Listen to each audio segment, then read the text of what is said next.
या कुक्षि विवरे कृत्वा स्वयं रक्षति सर्वतः नमामि जननीं देवीं परां प्रकृतिरूपिणीं कृच्छेन महता देव्या धारितोऽहं यदोदरे तत्प्रसादात् जगद्दृष्टं मातुर्नित्यं नमोऽस्तु ते पृथिव्या यानि तीर्थानि सागरादीनि सर्वतः वसन्ति यत्र तां नौमि मातरं భూతిహేతవే. మాతృదేవోభవ. జూలై నెల 2026 సంవత్సరం గోచార ఫలితాలు ఇప్పుడు మనం చెప్పుకోబోతున్నాము. నోటికి ఏదొస్తే అది చెప్పడం ఉండదండి మా దగ్గర. ఏదో లక్షలు వస్తాయి, కోట్లు వస్తాయి, నాది గ్యారంటీ, రాసి పెట్టుకోండి, బల్ల గుద్ది చెప్తున్నాను, ఇట్లాంటి మాటలు ఏమీ ఉండవండి. శాస్త్రం ఎంతవరకు చెప్పిందో అంతవరకే. మిమ్మల్ని సంతోష పెట్టడం కోసం ఏదో ఒక స్త్రీ మీ జీవితంలో ప్రవేశిస్తుంది, ఇట్లాంటివి ఏమి ఉండవండి. శాస్త్రం అంటే శాస్త్రమే. దానికోసమే మేము ఛానల్ ఓపెన్ చేసింది కూడా. కాబట్టి మీరు సశాస్త్రీయమైనటువంటి ఫలితాలు తెలుసుకోవాలనుకుంటే మా ఛానల్ని మీరు సబ్స్క్రైబ్ చేసుకోవాలి. ప్రథమంగా మేషరాశి వారికి ఈ జూలై నెలలో గోచారం ఎలా ఉంది తెలుసుకునే ప్రయత్నం చేద్దాము. అది సశాస్త్రీయంగా. మేషరాశి వారికి ద్వితీయ స్థానంలో కుజుని యొక్క సంచారం జరుగుతూ ఉంటుంది. ద్వితీయ స్థానంలో కుజుని యొక్క సంచారం శుభ ఫలితం అనే భుజాలు. ఇకపోతే ఏ విధమైన ఫలితాలు ఇస్తుంది అంటే, కొంచెం ధనానికి ఇబ్బంది పడేటటువంటి పరిస్థితి కల్పిస్తాడు. మాటలో కఠినత్వం ఉంటుంది. అలాగే కుటుంబంలో కూడా ఆహ్లాదకరమైనటువంటి సంతోషకరమైనటువంటి పరిస్థితులు ఏమీ గోచరించవు. అలాగే కంటికి సంబంధించినటువంటి వ్యాధులు ఎవరికైనా ఉన్నట్టయితే తద్వారా కొంచెం అవి ప్రకోపిస్తాయి, అంటే ఎక్కువ బాధ పెట్టేటటువంటి పరిస్థితులు ఉంటూ ఉంటాయి. ఇట్లా ఉంటుంది. ఇక తృతీయ స్థానంలో రవి 16వ తారీఖు వరకు అక్కడ సంచారం చేస్తున్నారు. రవి యొక్క గోచారం తృతీయ స్థానంలో అద్భుతమైనటువంటి ఫలితాలు ఇస్తూ ఉంటుంది. మీరు ఏ పని చేసినా ముందుగా మీ ఇంట్లో కుటుంబ సభ్యులు, బయట మీరు వ్యాపారం చేస్తున్నారో, సొంత వ్యాపారం చేస్తున్నారో, లేకపోతే ఎవరి దగ్గర ఉద్యోగం చేస్తున్నారో, లేకపోతే ప్రభుత్వ ఉద్యోగం చేస్తున్నారో, ఏమి చేసినా ఏదో వృత్తి ఎవరో ఒకరు చేస్తూనే ఉంటారు కదా. ఆ చేసేటటువంటి వృత్తిలో వాళ్ళందరికీ కూడా వారి యొక్క సహాయ సహకారాలు అందుతూ వస్తాయి. మీకు ఇంట్లో వాళ్ళ దగ్గర నుంచి పై వారి దాకా, ఉద్యోగ స్థలం అయితే అక్కడ మీ ఆఫీసర్లు, వ్యాపారం అయినట్టయితే మీ స్థాయి వారు, మీ పై స్థాయి వారు, మీ కింద స్థాయి వారు అందరూ కూడా మీకు సహాయ సహకారాలు అందించేటటువంటి పరిస్థితి 16వ తారీఖు వరకు మాత్రమే రవి యొక్క అనుకూలత ఉన్నది.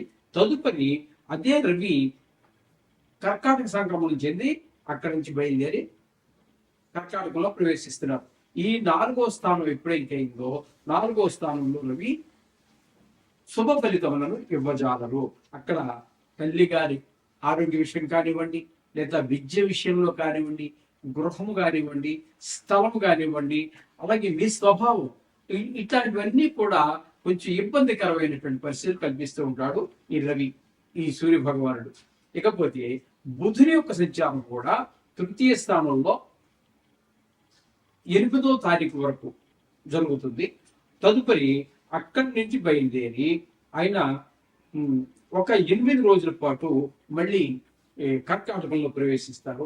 అక్కడి నుండి మళ్ళీ వెనక్కి వెళుతూ ఉన్నారు వక్రగత అయిపోయిన తర్వాత. అంటే ఇక్కడ బుధుడు మొత్తంగా ఒక 11 రోజులు మాత్రం మీకు తృతీయ స్థానంలో సంచారం చేస్తూ ఉన్నారు. బుధుడు తృతీయ స్థానంలో శుభ ఫలితములను ఇవ్వజాలరు.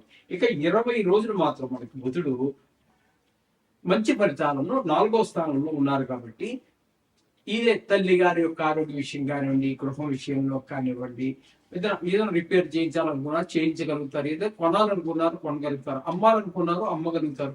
ఈ విధంగా భూమి ఇట్లా ఇట్లా వాహనాలు, కొంతమంది కొత్త వాహనాలు, కార్లు అవన్నీ షోరూమ్ పెట్టుకుంటారు. కొంతమంది పాతలు కొన్ని వాటిని రిపేర్ చేసి అట్లా వాటిని మళ్ళీ అమ్ముకుంటుంటారు కొంత లాభం వేసుకుని. ఇటువంటి వారికి కొంత అనుకూలమైనటువంటి పరిస్థితి ఈ బుధుడు కల్పిస్తూ ఉంటాడు.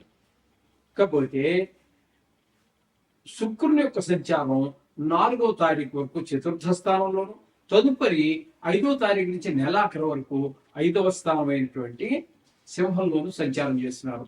శుక్రుడు 4వ స్థానంలో ఉన్నప్పుడు మంచివి చేస్తారు.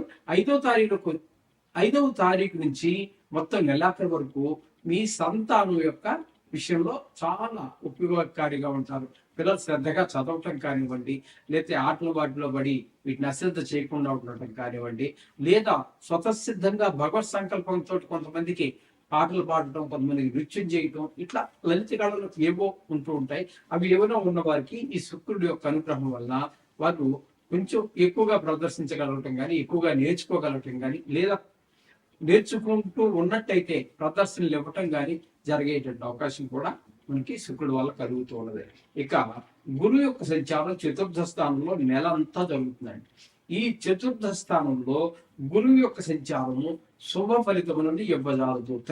తల్లి గారి యొక్క ఆరోగ్య విషయం కానివ్వండి, ఆవిడ ఆశీర్వచనాలు మనకి లభించకపోవటం కానివ్వండి, అలాగే విద్యలో కొంత వెనకబాటుతనం కానివ్వండి, అలాగే భూమి అమ్మాలనుకున్న అమ్మలేకపోవడం, కొనాలనుకున్న కొనలేకపోవడం, గృహం అమ్మాలనుకున్న అమ్మలేకపోవటం, లేదా రిపేర్ చేయించాలన్నా చేయించలేకపోవటం, ఇట్లాంటివన్నీ వస్తూ ఉంటాయి. వాహనాల విషయంలో కూడా కొన్ని ఇబ్బందులు ఏర్పడుతుంటాయి.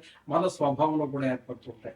ముఖ్యంగా చెప్పుకోవాల్సింది ఏంటంటే ఈ ఈ గురువు 4వ స్థానంలో ఉండటం వల్ల, 4వ స్థానంలో బుధుడు కూడా చాలా కాలం ఉన్నారు, శుక్రుడు ఒక 4 రోజులు ఉన్నారు, రవి ఒక ఫోర్త్ నైట్ అంటే ఒక 15 రోజుల పాటు సుమారుగా అయిన ఉంటున్నారు. అందుచేత ఈ 4వ స్థానంలో ఉన్నటువంటి ఇక్కడ మనకి వచ్చే ఫలితం ఏ విధంగా ఉంటుందంటే, ముఖ్యంగా రియల్ ఎస్టేట్ వ్యాపారస్తులకి అనుకూలమైన కాలము కాదు. ఇది మిత్రం గమనించుకోండి. ఇక 10వ స్థానంలో, ఏకాదశి స్థానంలో రాహుగ్రహ సంచారం జరుగుతోందండి. దీన్ని ఏకాదశి స్థానం అంటే లాభస్థానం అంటారు. మీరు ఏ పని మొదలుపెట్టినప్పటికీ కూడా అందులో మీరు ప్రావీణ్యం సంపాదించగలుగుతారు. మీకు ధనం, మీరు ఎక్కువ కష్టపడకపోయినప్పటికీ కూడా మీకు ధనం బాగా, అంటే తక్కువ కష్టంతో ఎక్కువ లాభాన్ని పొందగలుగుతారు. అంటే శ్రమకి మించినటువంటి లాభాలన్నీ వస్తూ ఉంటాయి మీరు ఏ పని మొదలు పెట్టినా సరే. అంచేత ఇక్కడ రాహు మీకు అత్యంత అనుకూలంగా ఉన్నాడు. ఇక వ్యయ స్థానంలో శని యొక్క సంచారం జరుగుతోంది. శని యొక్క సంచారం వ్యయ స్థానంలో అంటే ఏలినాటి శని, సాడేసాత్ అంటారు.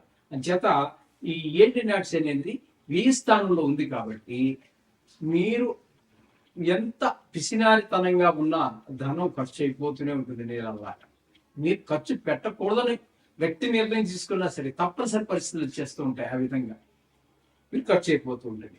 అయితే ఇక్కడ ధన వ్యయము, ధన నష్టము.